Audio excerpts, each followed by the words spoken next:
Hola, estimado Cristian, ¿cómo estás? Qué gusto saludarte. Iván Buenos Alamilla, días. de este lado. Muchas gracias, un placer por acompañarte, por dar la oportunidad de conversar en esta oportunidad respecto de haciendo negocios en Ecuador, desde la perspectiva mexicana. Tengo el agrado, el gusto de presentar a Cristian Escalante, abogado de Monte Ecuador, su servidor, el de la voz, Iván Alamilla, abogado mexicano de Monte y Compañía México, abogados y consultores. En esta oportunidad, como les mencionamos, tenemos el agrado de presentarles, de hacer esta presentación de Business desde la perspectiva mexicana. Así que, si te parece bien, mi estimado Cristian, partimos con las láminas. Claro que Agradecemos sí.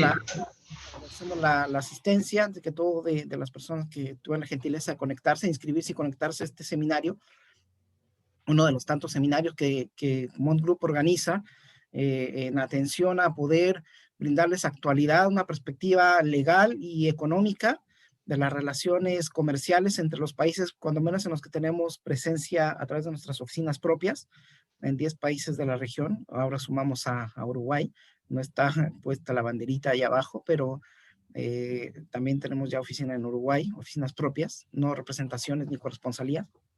Así que, bueno, partimos, ¿te parece, Cristian? Antes que todo, hay que mirar la perspectiva comercial de los empresarios en razón de las relaciones comerciales que ya tienen, la balanza comercial existente entre mexicanos y ecuatorianos propiamente. Y desde la arista ecuatoriana, ¿qué le podemos decir nosotros a los empresarios mexicanos? Bueno, primero que todo, debe conocer las opciones. Cuando ya ha tenido experiencias comerciales, ¿cierto? Con Ecuador, y finalmente ya les piden factura local, cuando el importador del servicio o del bien ecuatoriano ya les pide una factura local, el mexicano debe tomar esta decisión de instalarse directamente en Ecuador, pero ¿a través de qué figura? Entonces, antes que todo, debe conocer las opciones que tiene, ¿cierto? Ya sea a través de una sucursal o de una sociedad filial. Entonces, para todo es el domicilio, y constituir una sociedad y designar a un representante, a una persona que tenga facultades para contratar y obligar en representación de dicha compañía mexicana, ya sea como accionistas o bien a través de una branch o una sucursal. Entonces, ¿qué documentos necesitan para poder instalarse?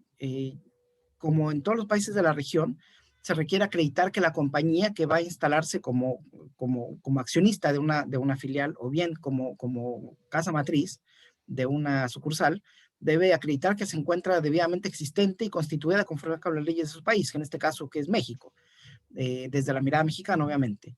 Debe acreditar que sus estatutos están otorgados conforme a la ley, presentando documentos constitutivos y modificatorios al efecto vigentes, una autorización del órgano de administración, que en este caso puede ser para México un consejo de administración o un administrador único, donde se adopta la resolución de instalarse en Ecuador, ya sea como una sucursal o bien como de constituir una filial. Y obviamente necesita designar un capital, un monto de capital, que enseguida tú, Cristian, gentilmente vas a apoyar en el tema de las diferenciaciones, de la diferencia, perdón, que hay entre una sociedad anónima, una compañía limitada, y la SAS, esta famosa SAS que tanto hemos conversado nosotros, y designar obviamente un apoderado. Una vez que ya tenemos claro todo el dossier documentario para poder presentar en Ecuador, necesitamos conocer qué instituciones intervienen para el proceso de constitución de una filial o de una sucursal, que en este caso la Superintendencia de Compañías y Valores, que hace las veces de un órgano de control para el otorgamiento de razones sociales, ¿cierto? que en este caso es similar a la Secretaría de Economía mexicana, donde también hay un control estricto de cómo se van a nombrar las sociedades, porque puede haber sociedades con nombres ya establecidos y si nosotros solicitamos un nombre similar, incluso sin tener el registro de la marca en el país, podemos tener problemas para poder denominar nuestra sociedad. Entonces, la Superintendencia de Compañías y Valores nos concede el uso de la razón social. Posteriormente hay un registro mercantil, que en México es el Registro Público de la Propiedad y Comercio, donde se inscribe la sociedad para hacerlo, para ser un ente jurídico oponible a terceros, y también hay que cumplir con la normativa tributaria ante el Servicio de Rentas Internas, que es el homólogo al SAT mexicano, la Autoridad Tributaria Ecuatoriana. Eh, una vez que ya tenemos identificados los documentos, las instituciones que intervienen, tenemos que hacer un cumplimiento de cuando vamos a participar, digamos, como proveedores del Estado, inscribirnos en un registro único de proveedores ecuatoriano, el famoso RUP, y justificar los parámetros que nos piden Iván, algunos. Sí. quería hacerte una aclaración en la parte donde las instituciones que intervienen. También tienen que tomar en cuenta que interviene la notaría en cuanto al registro y a la constitución de la compañía como tal, ¿sí? La superintendencia es el ente que va a regular. El registro mercantil es donde se registran nombramientos y la compañía. El servicio de rentas internas es el que controla, pero la notaría es el ente donde se constituye la compañía, ¿sí? Entonces eso tiene que tener muy claro. Sí, por supuesto. En México hay una figura de fedatario público genérico, y el fedatario público en México puede ser notario o corredor público. La diferencia entre uno y otro, yo no sé si en Ecuador hay un símil o es una figura que existe en México únicamente, pero en México el corredor público emite pólizas, no escrituras, y el corredor, esto digo para que lo sepan, digamos, los ecuatorianos que también que desean instalarse en México, el corredor sabe únicamente de actos de comercio, y el notario público sabe de actos de comercio y actos civiles, como por ejemplo otorgamiento de testamentos, sucesiones Acá no, testamentarias. acá no. Aquí el notario es un empleado público, ¿sí? En el Ujú. cual está adscrito, es un ente auxiliar del Consejo de la Judicatura, ¿sí? Entonces, el notario es la persona que da fe pública en este país, ¿sí? Es Entendido. prácticamente es un funcionario público, el cual está dentro, es un órgano, el servicio notarial es un órgano de auxiliar del Consejo de la Judicatura. Sí. Excelente. Muchísimas gracias por la aclaración y precisión, Cristian. Y bueno, obviamente continuando con la idea anterior, cuando vamos a participar en licitaciones públicas, incluso yo creo que privadas también, o derechamente asignaciones directas, hay que justificar los parámetros como un capital mínimo, experiencia. Esto atendiendo algunos rubros o actividades económicas, que las más tradicionales, digamos, donde piden experiencia, sobre todo es construcción, donde piden metraje construido y obras realizadas en el país de origen, en fin. Eh, a ver, atendiendo a la lámina anterior, hay que mirar la temporalidad de más allá de la inversión, de la forma de instalación en Ecuador, ya sea como ejemplo A, para determinados actos jurídicos que tienen calidad esporádicos o aislados, es decir, cuando vamos a hacer una obra por tiempo determinado. Algunos actos o actividades que no requieren domiciliación, pero sí deben contar con un apoderado o representante en el Ecuador, y la facultad para contestar demandas, obviamente, a la persona, o imponerse a las obligaciones adquiridas en representación del inversionista extranjero. No sé si al respecto tienes tú algún comentario, Cristian, en cuanto a esta temporalidad de este tipo de ejemplos. Claro, en este caso podemos un ejemplo sería cuando se genera un consorcio. Aquí en el país tenemos la figura de un consorcio, en el cual se puede consorciar una persona natural y una persona extranjera o alguna compañía también para un concurso específico dentro del Estado. Digamos, van a hacer la contratación de el cableado ahora que está de moda el cableado marítimo, ¿verdad? Entonces, de pronto aquí en el Ecuador no tengamos la empresa que tenga esa experiencia. Entonces, se puede hacer un tipo consorcio que son empresas jurídicas que están constituidas por ese contrato, para ese contrato y por el tiempo de ese contrato, ¿no es cierto? Entonces, de esa forma, estos consorcios son entidades jurídicas, ¿sí? Que van a permanecer en actividad hasta la conclusión de la obra. Y esto Una vez, repercute algo. aquí hay parámetros de... Te escucho, Iván. No, perdóname, Cristian. Lo que pasa es que te iba a preguntar por qué esto requiere que la compañía que se va a consorciar, digamos, la compañía del exterior, requiere obviamente, me imagino, inscribirse como proveedor, pero necesita tener un tax ID, un número de identificación tributaria ante este consorcio. No, el consorcio, o sea, verás, cuando se hace el consorcio, la unión entre la entidad y digamos, entre dos compañías, una extranjera y una ecuatoriana, ese consorcio va a nacer un nuevo ente jurídico, ¿no es cierto? Al nacer ese nuevo ente jurídico, el SRI y aquí le otorga un nuevo RUC, ¿sí? Con ese RUC es lo que van a comenzar a trabajar aquí en el Ecuador, ¿sí? Entonces, solo son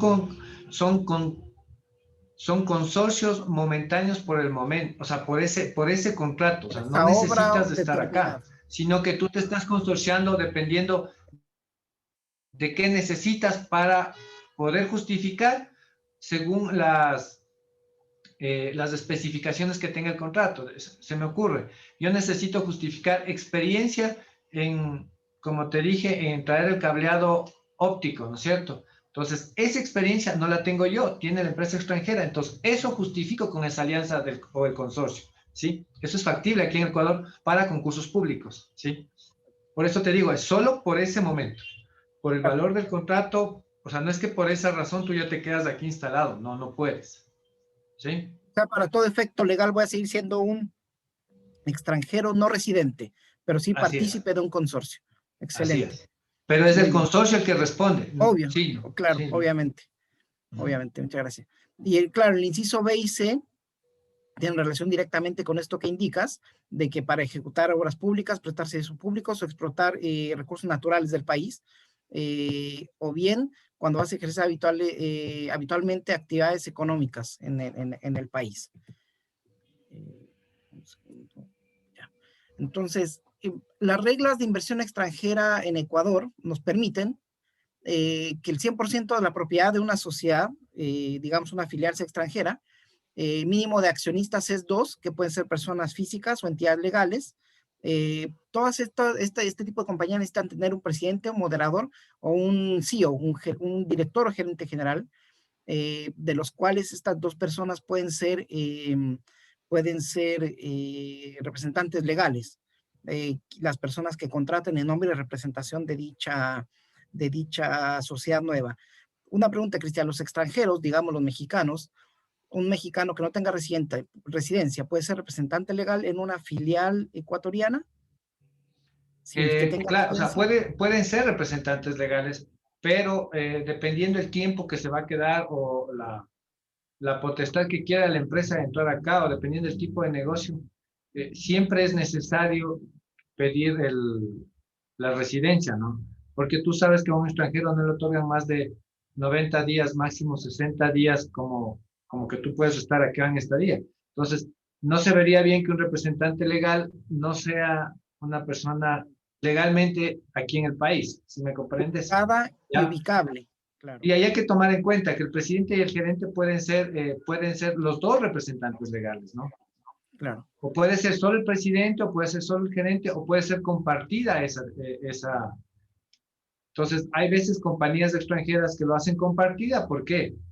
Porque como pasan cierto tiempo acá en el Ecuador, digamos 3, 4 meses, entonces ahí ejercen la actividad de representante legal y cuando salen, sencillamente se queda el gerente general. ¿Por qué lo hacen esto? Para no estar, en el momento que ellos lleguen, estar pidiendo que se haga, pedir que se junta de accionistas, cambiar el representante legal y todo. Tú sabes que en todos los países creo que es, es un poco largo y aparte de largo siempre es tedioso, ¿no? Llamar a Claro, asamblea cumpliendo todas las extraordinaria y todo formalidades eso. de citación a accionistas, accionistas que no están domiciliados, tienen que Entonces, contratar hay un veces que abogado. sí, o sea,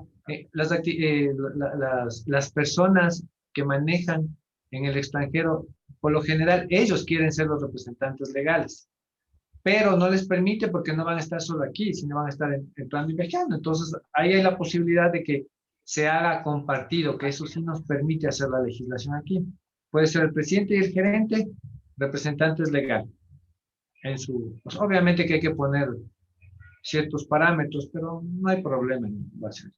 Funciona como en México, de que, claro, representantes, hago mucho este símil porque insisto que la presentación es desde la perspectiva mexicana para que los mexicanos que nos acompañan en esta presentación, a los cuales les va a llegar el video de este webinar, tengan claro de que también es similar en México, de que un extranjero puede tener residencia, lo mismo que está, perdón, un extranjero puede ejercer facultad de representación de la sociedad, pero también no ante la administración pública ecuatoriana, digamos, porque ante la administración pública necesitan tener una persona, como bien dices tú, Cristian, ubicada y ubicable, que tenga un RUC, un número de residencia, número de tarjeta de residencia, emitida por el Departamento de Extranjería de Ecuador.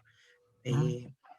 Entonces, en razón de esto, claro, pueden ejercer poderes incluso de firma entre particulares, pero no ante la administración pública ecuatoriana dentro de los cantones que se ejerzan las actividades comerciales. Y bueno, y los tipos de compañía más comunes, que son la sociedad anónima, la compañía limitada, que enseguida vamos a hacer como un breve análisis de cada una de ellas, y tú me aportarás con la sociedad por acciones simplificada, que tienes mayor precisión sobre ese tipo social. Perfecto. Eh, Particularidades de la compañía limitada, que permite un máximo de 15 socios, porque asumo que pasa de más de 15 socios ya para ser anónima, cambia su tipo social. Eh, el capital mínimo requerido es el equivalente a $400 y estamos obligados a tener una reserva legal o fondo de reserva al capital de un 20%. La sociedad anónima es una sociedad de capitales cuyo capital o dinero se representa por acciones que son negociables. El capital mínimo que requiere la legislación de sociedades en Ecuador es de $800 para este tipo social, y la reserva de fondo legal que debemos destinar o que debemos reservar es del 10%. Y una sucursal extranjera, es decir, la sociedad del extranjero que quiere instalarse a través de una branch en Ecuador, necesita obviamente un representante, una persona que tenga permanencia en Ecuador, una visa de residencia. El capital mínimo que nos exige la legislación ecuatoriana es de $2,000, y obviamente, además del certificado de existencia legal, se debe acreditar que está la sociedad constituida pensando en que es una sociedad mexicana, conforme a las leyes del país, exhibir, perdón, documentos constitutivos, modificatorios, constancia de situación fiscal, es decir, que es una sociedad ávida y existente a la fecha de establecer la sucursal extranjera en Ecuador. Y, Cristian, ¿nos puedes contar, por favor, mayores detalles o precisiones de la SAS, Sociedad por Acción Simplificada Ecuatoriana, por favor? Claro que sí. Las sociedades de acciones simplificadas se formaron a partir del año anterior. Más o menos por febrero salió la nueva ley con que la ley que nos ayudaba y nos decía que estas sociedades de acciones simplificadas era para emprendedores, para personas que quieran emprender. Lamentablemente no se pudo la ley promulgarle mucho más porque inmediatamente de eso, ustedes conocen, para el 15 de marzo estuvimos confinados y comenzó la pandemia.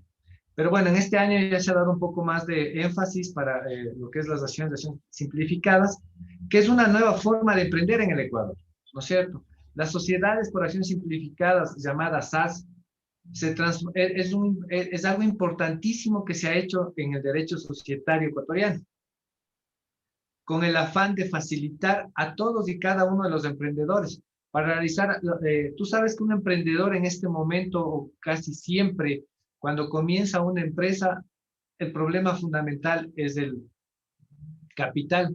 Entonces, bajo esos parámetros, aquí el gobierno ecuatoriano pensó en que se le diera muchas más facilidades.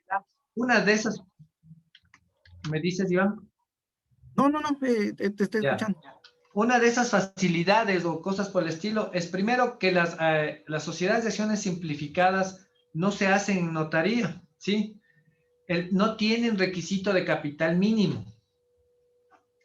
El proceso del registro como tal no tiene costo ya, ¿sí? Puede constituirse por una sola persona o por un número indeterminado de personas o accionistas, ¿no? O sea, se pueden constituir entre personas naturales, entre personas jurídicas, no hay ningún problema. La única facultad que tiene que tener esta es que es para emprender, o sea, son empresas que van a nacer nuevas, ¿sí? Otra de las, se puede decir, ventajas que tiene esta SAS, ¿sí? Que la inscripción en el registro mercantil es mucho más ágil. Luego que está inscrita en el registro mercantil, se constituye esta SAS en una persona jurídica. Esto es distinto a los accionistas o al accionista que en este caso lo hiciera. Esta sociedad no está diseñada para grandes grupos económicos, me imagino. Como dices Sí, tú, sí, no tiene, pues, o sea, verás, aquí no tienes mínimo de capital. O sea, aquí no tienes que constituir una compañía, lo puedes constituir con cero capital. Puedes constituirle con una persona, puedes constituirle con 10,000 personas. El capital, como no existe capital mínimo, tampoco existe capital máximo. Entonces puedes constituirle por $1,000,000, 10 millones de dólares, ¿sí? O sea, lo interesante de esto es que tiene que ser para emprender algo nuevo. Tiene que venir capital fresco para que el país, ¿sí? entendido. Otra de las razones, o sea, trámite, o sea, el trámite, la tramitología para constituir una SAS es mucho más rápida, es mucho más sencilla que la anterior para constituir una compañía de sociedad anónima y cosas por el estilo, ¿no es cierto? No tiene capital mínimo, no tienes o sea, necesitas siempre una persona de accionista o pueden ser, como te digo, 10,000. No hay Y el parámetros en eso, trámite ¿no? es rápido, digamos, se puede hacer como en un día o en el momento que yo estoy ingresando al portal web de O la sea, página de sí, la sí lo Comisión de puedes Acceso. hacer en un día, realmente sí lo podrías hacer en un día, siempre y cuando comiences temprano y acabes tarde, ¿no? ¿Por qué te digo esto en un día? Bueno, ahorita un poco menos, no te diría en un día, porque no se puede ir directamente a la superintendencia de compañías a dejar, porque esto solo requiere de una inscripción. O sea, ni siquiera se inscribe en el registro mercantil. Lo único que inscribes en el registro mercantil son nombramientos. Pero de ahí, esto se inscribe se creó en la superintendencia de compañía, se creó un listado de SAS. Entonces tú solo inscribes en ese listado y listo. Y ya tu compañía puede estar funcionando. Inmediatamente te entregan el RUC sin ningún problema. Existe también ya las SAS, puedes constituirlas electrónicamente, o sea, vía computador, ¿no es cierto? Entonces, todo va a depender de la agilidad, digamos aquí, o sea, en teoría podrías sí constituir en un día. Aquí en el país se puede constituir una compañía normal en un día, ¿sí? El registro es el que se demoraría 2 días, pero de ahí constituir la compañía en un día lo haces sin ningún problema. ¿Sí? Todo va a depender siempre, ¿no? De Claro, ciertas circunstancias que a veces pueden que se retarde el pago en notaría y cosas por el estilo. Una de las entendido. cosas que no permite este tipo de notarías o las restricciones que tienen las SAS es que estas no podrán inscribirse en catastro público de mercado de valores. O sea, las acciones no son negociables en bolsa de valores. ¿Sí? Además, la compañía no podrá realizar actividades relacionadas con operaciones financieras, de mercado de valores y de seguros. Claro, porque estos deben tener una regulación especial por una ley de mercado de valores, digamos, y debe existir una constitución de acuerdo al sistema registral o notarial tradicional. Una Así es. regulación y legislación muy particular de compliance que este formato de creación electrónica no cubre o no está contemplado dentro de esta legislación normativa. Entonces, sí, es totalmente claro y entendible que este tipo de sociedades no, o sea, que este tipo de sociedades no pueden ejercer actos así como dices tú, como financieros o de valores. Sí, ni tampoco seguros. O sea, son las tres áreas que Claro, no se podría constituir una SAS para poder comenzar. Por obvias razones, ¿no? Imagínate, son sí, por cosas muy supuesto. delicadas Sí, y claro. tienen legislación propia prácticamente este tipo de empresas. Sí, claro. Y exigen un cumplimiento regulatorio y normativo muy, muy específico. Lo que tienes que tomar en cuenta que si tú constituyes una SAS, tú sabes que una SAS, una de las cosas de la SAS es que no se puede registrar las acciones en el mercado de valores. Se me ocurre, llegaste a un emprendimiento acá al Ecuador y realmente te fue súper bien. Y tú necesitas o requieres de capital y Sí, de necesitas que capital. tus acciones entren en el mercado de valores, porque así es el Claro. mercado, ¿no es cierto? Entonces, sí permite la legislación que una SAS se convierta, ¿sí?, en una compañía de responsabilidad limitada, sea sociedad anónima o sea compañía limitada, ¿no es cierto? Entonces, sí permite que se transforme. Obviamente, como ya existe, o sea, no vas a perder tu experiencia, no vas a perder nada, tu nombre, nada, solo vas a transformar a la compañía. Entonces, de esa manera transformarías, ahí tendrías que tomar en cuenta ya los parámetros de cuestiones de impuestos y cosas por el estilo, que implicaría que tendrías que comenzar a tributar nada más, ¿no? Pero tú ya puedes No, tener un manejo en bolsa de valores tu compañía. perfecto. Totalmente claro, Cristian. Muchas gracias. Eh, Ahora, continuando con el proceso de constitución, hoy, lo que habíamos mencionado al principio, sin ser reiterativo, bueno, se reserva el nombre a través de la Superintendencia de Compañías, donde se verifica que no exista ninguna sociedad con nombre similar, se elaboran los estatutos, en minuta firmada por un abogado, salvo que se constituya en línea, como lo que mencionas ahora, a través de la página web de la Superintendencia de Compañías y que publica en el diario, como en la Gaceta Oficial. Se eleva escritura pública cuando no es el tema registral, lo que mencionábamos de las primeras láminas, ir a un notario público con la reserva de nombre, el certificado de cuenta de integración de capital, que hay que integrarlo antes, se aprueba el estatuto y se publica en el diario. Posteriormente, la sociedad, para hacerlo ponible a terceros, se inscribe en el registro mercantil del cantón, cantón entendido para los mexicanos, del Estado, digamos, de la jurisdicción del domicilio social de la compañía, y después se inscribe en la sociedad de registro mercantil, y estamos listos para solicitar el RUC ante la Secretaría de Rentas Internas ecuatoriana. Ahora, respecto al tema... Iván, Sí, una aclaración en ese proceso. En el proceso anterior que tú mencionaste, ese es un proceso que existe todavía, pero se puede decir que es un proceso manual, ya, ¿sí? Aquí en el Ecuador, con esto de la pandemia y todo, bueno, años anteriores ya se comenzó un plan piloto en que existe ya el procedimiento del sistema que ellos les llaman, que es por medio de vía online. Entonces, hay ciertas situaciones que no, se puede constituir una compañía mucho más rápido, ¿no es cierto? Entonces, sí, cierto es que no necesitas de abogado ahí, pero sí requerirías de un abogado para que te oriente en la parte estatutaria de la compañía como tal, ¿sí? Para saber que si vas a tener gerente, cualquier cantidad de cosas, dependiendo de lo que vayas a hacer, claro, ¿no es cierto? Pero ya existe en el país la constitución electrónica de la compañía, ¿sí? Entonces, nuevamente, sí. tú como persona, como usuario, constituyes tu compañía según lo que tú quieras. En ese momento que tú constituyes, acabas el proceso y eso genera un aviso y una alerta al banco, donde ahí te dicen ya el valor que tú tienes que cancelar. Una vez que cancelas los valores, esa alerta pasa a la notaría directamente, o sea, tú ya no haces nada. Entonces, la notaría tiene la obligación de contactarse inmediatamente con los accionistas o con las personas que van a constituir la compañía y de esa forma, sí, generan un día y una hora generando de esa forma una cita. Una vez que ellos van a la cita en la notaría, firman los papeles, el notario hace la constatación, firma el notario, inmediatamente la notaría tiene, o sea, todo esto se hace por plazos, ¿no? O sea, por tiempos. La notaría tiene máximo 2 horas, ¿sí?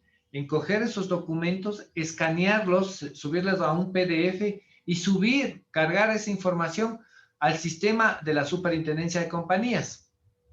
Ya, o sea, ya no, Entonces, el rato que le cargas tú eso y envías, la notaría envía esos datos, ¿sí? La superintendencia de compañías, eso les llega a una institución que aquí se llama la DINARDAP, ¿sí? Que es la Dirección Nacional de Datos Públicos, ¿sí? La DINARDAP coge esa información y distribuye registro mercantil, superintendencia de compañías y SRI. El registro mercantil te está aprobando nombramientos y te está inscribiendo la compañía y eso ya está, ya conoce la superintendencia de compañías y el SRI está generando inmediatamente el RUC.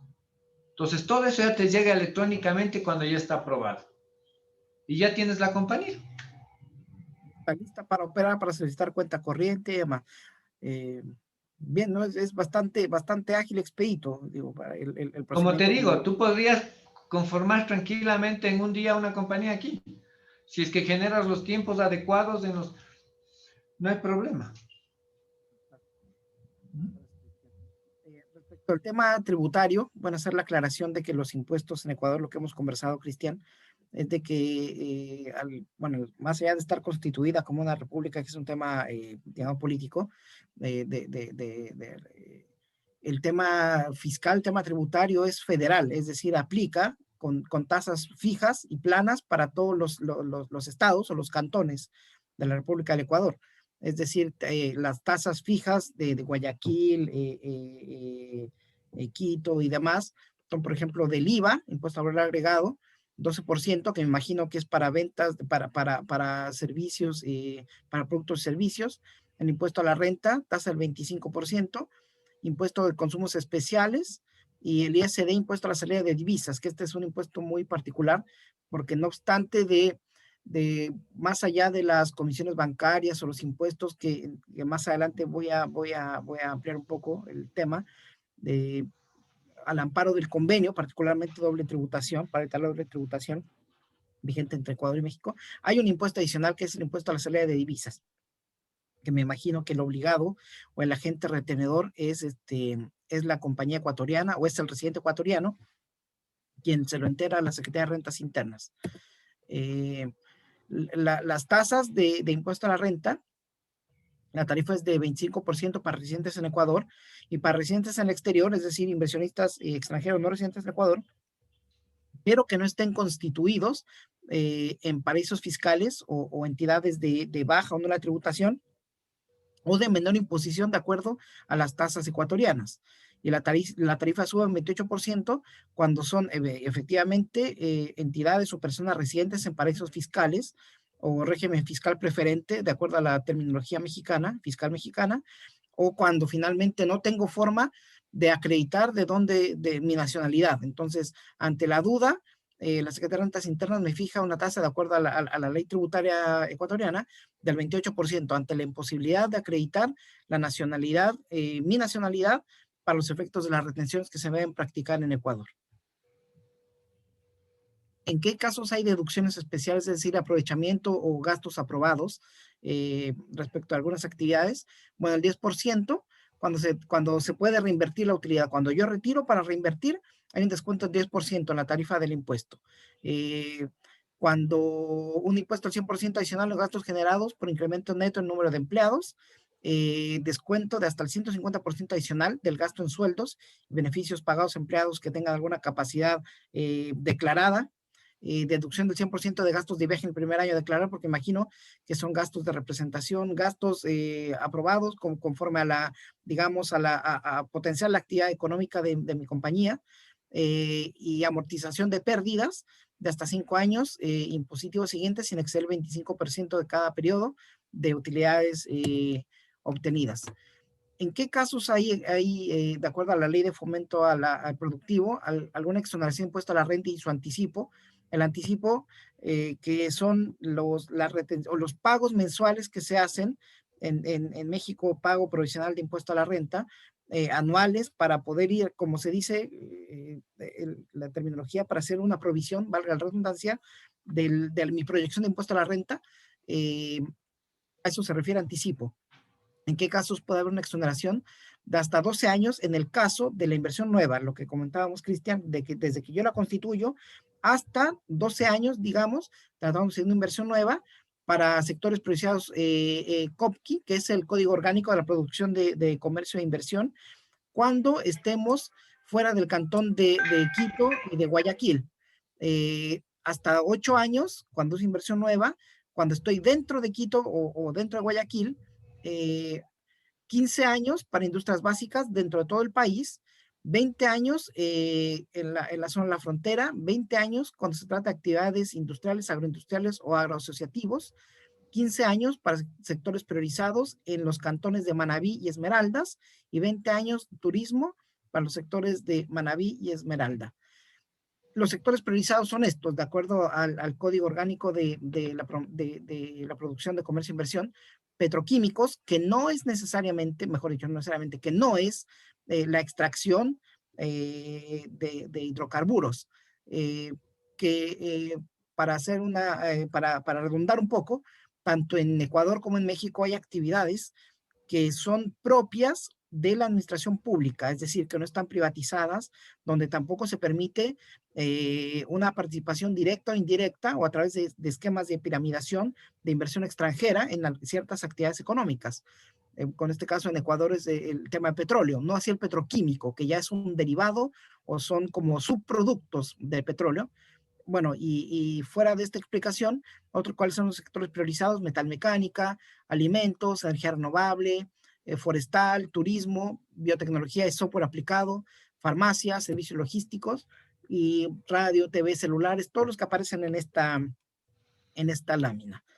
Eh, la ley de fomento productivo eh, indica una exoneración del impuesto sobre divisas para las nuevas inversiones productivas que suscriban contratos de inversión cuando reinviertan en activos productivos, y hay una exoneración del 50% del impuesto sobre las divisas en dividendos, no en sí en la tasa de los dividendos, pero sí en el impuesto que se cobra a la distribución de dividendos.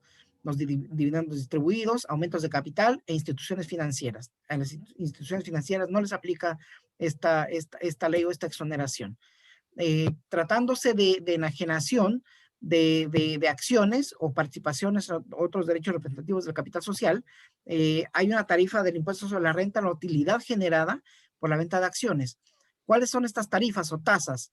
Bueno, del 0% cuando la utilidad sea de hasta $20,000. Me faltó, mis disculpas, precisar ahí que es en dólares.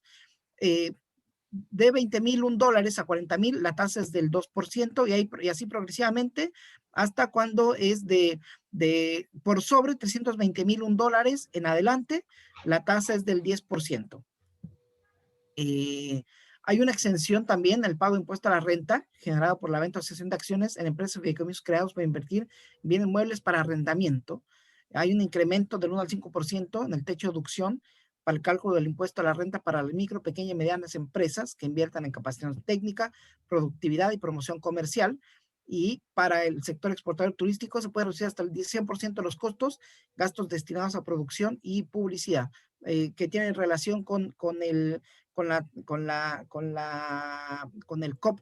COPSI, perdón, que mencionaba anteriormente, por algunos cantones, en el caso de turismo. Eh, Haciendo un breve análisis del convenio para evitar la doble imposición vigente entre Ecuador y México, debo precisar cuáles son los impuestos que grava este convenio, que en el caso ecuatoriano es el impuesto sobre la renta a las personas naturales y el impuesto sobre la renta de las sociedades, y en el caso de México, el impuesto sobre la renta. Por tanto, todo lo que tenga que ver con ganancias de una sociedad o una persona obtenidas en el otro estado, es decir, si un mexicano genera ganancias de fuente ecuatoriana, eh, esa ganancia es la que grava o la que está contemplada en este convenio. No otros impuestos como IVA o algunos impuestos locales, no, estos son impuestos a la renta. Por eso quiero ser muy enfático y muy claro para que no haya una duda en cuanto a que, ¿y el IVA, cómo lo puedo descontar, cómo lo puedo recuperar? Porque el IVA tiene un tratamiento distinto, porque finalmente el IVA es un impuesto local. Eh, Algunas tasas principales y conceptos sujetos de retención.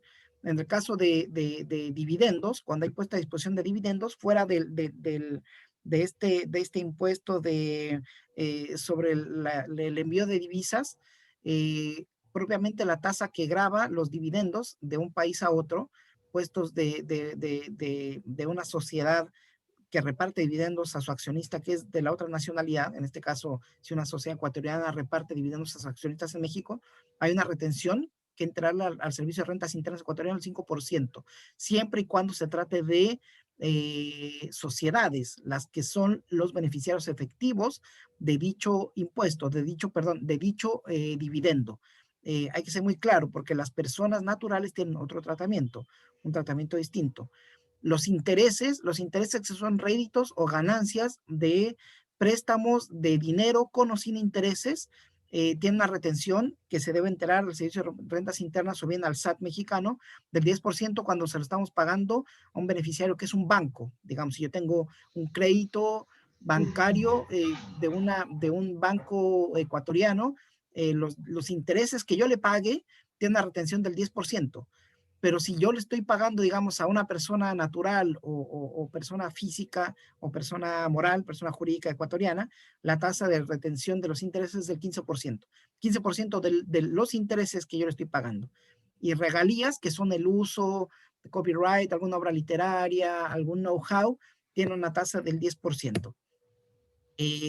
No sé, estimado Cristian, si tú en relación a tema fiscal, tributario, nos pudieses dar alguna orientación, alguna pincelada de en qué nos debemos preocupar como inversionistas mexicanos en Ecuador. Más que preocuparnos, en qué debemos ocuparnos, en cumplir, obviamente, al 100% a cabalidad con las disposiciones tributarias ecuatorianas, pero alguna precisión en particular que debamos tener como inversionistas del exterior. Bueno, realmente para esto yo diría, siempre es importantísimo tener un buen departamento de contabilidad, ¿no es cierto? Entonces, en otras palabras, deberíamos contratar a Mon Group para que nos haga todo este tipo de actividades y nos puedan manejar toda esta situación, que son expertos, realmente manejan la parte contable. Es importantísimo eso, porque sí se ha dado casos que quieren decir, desconozco, por eso no pago. Y tú sabes que hay un principio fundamental en la ley, ¿no? Que el desconocer de la ley no implica que yo no deba pagar o no deba hacer tal o cual cosa, ¿no es cierto? Entonces sí hay que tomar muy en cuenta, hay que venir, yo les invito a la gente, si es que a los mexicanos, a que vengan a invertir en mi país. Tenemos una moneda, no es propia, pero es una moneda fuerte, es el dólar. Nosotros estamos dolarizados, la inversión aquí y la retribución aquí va a ser Importante. en dólares mismo. Entonces, Muy bajo importante lo que mencionas. esas primicias y esos parámetros, sí es interesante la inversión acá, la inversión para fomentar nuevas cosas. El turismo aquí no está muy bien explotado, se puede decir. Aquí hay excelentes sitios turísticos, ¿no? Son increíbles que pueden explotarse. Ustedes tienen esa experiencia, y una experiencia abismal frente a nosotros, ¿no? Yo conozco Cancún, ustedes en Cancún han hecho un paraíso realmente de esas playas y lo mismo se puede hacer acá en Ecuador, ¿sí? Realmente si es que existiera una inversión fuerte y cosas, podemos nosotros manejarles y ayudarles y dentro de eso siempre piensen en un grupo, es un grupo legal de consultoría que maneja la parte contable, manejamos muchas expectativas acá en el Ecuador y en todos los países en los que contamos nuestras oficinas. La gente es profesional y eso es lo importante y lo interesante. Sí, muchas gracias, Cristian, por el alcance. Sí, yo también creo que se debe potenciar bastante la experiencia, la expertise de algunos grupos legales y contables en cuanto a asesoría, sobre todo de inversión extranjera, en los cuales hay que basarnos en el aprovechamiento completo de los convenios que existen para evitar, digamos, doble tributación, tratado de libre comercio, acuerdos de complementación económica, tratándose, digamos, de países en los cuales no hay suscrito un TLC, Tratado de Libre Comercio, pero que sí potencia, digamos, la inversión o la comercialización de bienes o servicios. Entonces, claro, dada la situación económica mundial, lo que uno busca es potenciar sus inversiones y si hay países como Ecuador que tiene algunas bondades en cuanto a tasas más rebajadas, no digo que menores, obviamente, pero reglas legales eh, y fiscales muy claras, es muy interesante el poder invitarlos para que conozcan un poco más del país de destino, de las inversiones, qué es lo que ofrece este país, y hay algunos beneficios en cuanto hace a tasas, a impuestos, a reinversiones, a utilidades, que hagan interesante y atractiva la salida de capitales mexicanos, particularmente en Ecuador. Así que muchísimas gracias, Cristian, por tu gentileza. Dejamos abierto un panel de preguntas y respuestas para la audiencia, para las personas que gentilmente nos acompañan. Y bueno, también aprovechar, Cristian, de hacer una mención, un anuncio que próximamente estamos preparando con algunas cámaras de comercio, una serie de webinars y de capacitaciones online de países miembros de la Alianza del Pacífico, que hemos tenido muchas consultas, precisamente del aprovechamiento de los convenios para evitar la doble tributación, entre sobre todo países miembros de la Alianza del Pacífico, y aprovechando la presencia nuestra a través de nuestras oficinas locales propias de Amont Group, con nuestros profesionales en materia tributaria, de dejarlos invitados, porque próximamente en el mes de junio, día 6, vamos a realizar un evento. Voy lanzando la primicia, digamos, pero van a llegar flyer, obviamente. También queremos nosotros que Ecuador participe, porque Ecuador ha sido un país que ha participado como invitado en las rondas de la Alianza del Pacífico, entiendo. Y entonces vamos a dejar la invitación para que, bueno, la audiencia pueda estar atento de este evento, donde participaremos especialistas tributarios de Mont Colombia, Mont Chile, Mont Perú, Mont México, de la aprovechamiento tributario, de los convenios para evitar la doble tributación, haciendo una comparación, digamos, un análisis entre las tasas y los impuestos que contemplan cada una de las legislaciones locales respecto de los convenios bilaterales. Entonces, igual, Cristian, te dejo la invitación. Vamos a seguir en comunicación permanente nosotros. Y bueno, dado que me parece que no hay ninguna pregunta, me voy a permitir terminar la charla. Allá recibo un chat William, William, si tú, William Schwenning, te voy a mandar por mail, aquí en el chat te estoy mandando mi mail y también el de Cristian, para que nos mandes un correo, por favor, y tener tu correo de esta forma y enviarte la presentación.